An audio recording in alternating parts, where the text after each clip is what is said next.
Shikamoo mama zangu. Sisi TAWLA tukisema TAWLA mnasema haki haina jinsia. TAWLA haki haina jinsia. Nashukuru. Mimi naitwa Neema Ahmed, ni wakili na ni mratibu wa chama cha wanasheria wanawake Tanzania, ambao kwa kifupi ndo tunafahamika kama TAWLA kwa ofisi ya Arusha. Na sisi tumekuwa tukiimarisha utu na haki kwa wajane kuanzia mwaka 1990. Wakati mimi nazaliwa, nafikiri na mama zangu mlikuwepo. TAWLA imekuwa ikitoa huduma ya msaada wa kisheria kwa miaka 36 sasa hivi.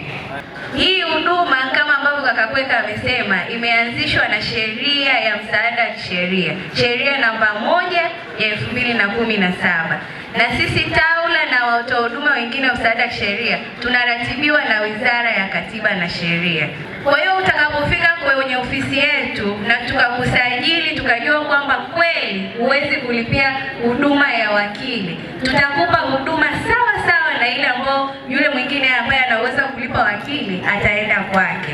Kwa hiyo nataka niwatoe hofu kwenye swala hilo.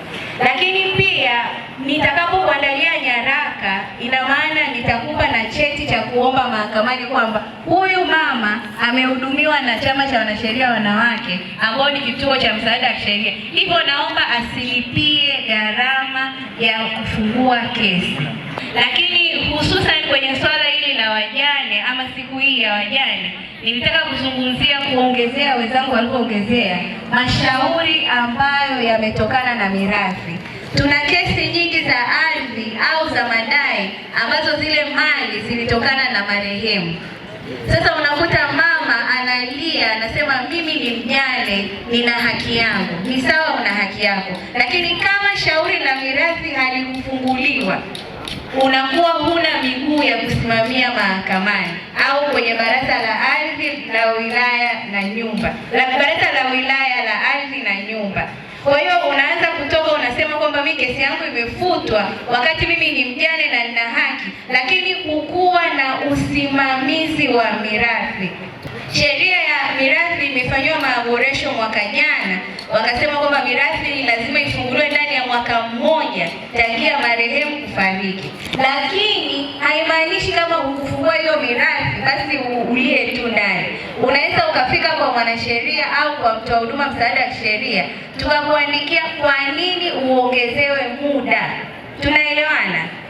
Lakini nimesikia hapa dada Mary anauliza wangapi ni wasimamizi wa mirathi. Haya, umepewa usimamizi wa mirathi, umefunga mirathi. Ni muhimu kwenda kufunga mirathi kwenye mahakama iliyokuteua kwa kupeleka hesabu na mgawanyo wa zile mali ulivyozigawa. Sawa mama zangu? Haya, hema liko pale, tunatoa huduma ya msaada wa kisheria. Lakini kwa siku zingine unaweza ukafika Kaloleni karibu na kanisa la Shalom, kuna jengo la furniture collection, tuko ghorofa ya 4. Namba yetu ni 0762 97 34 19.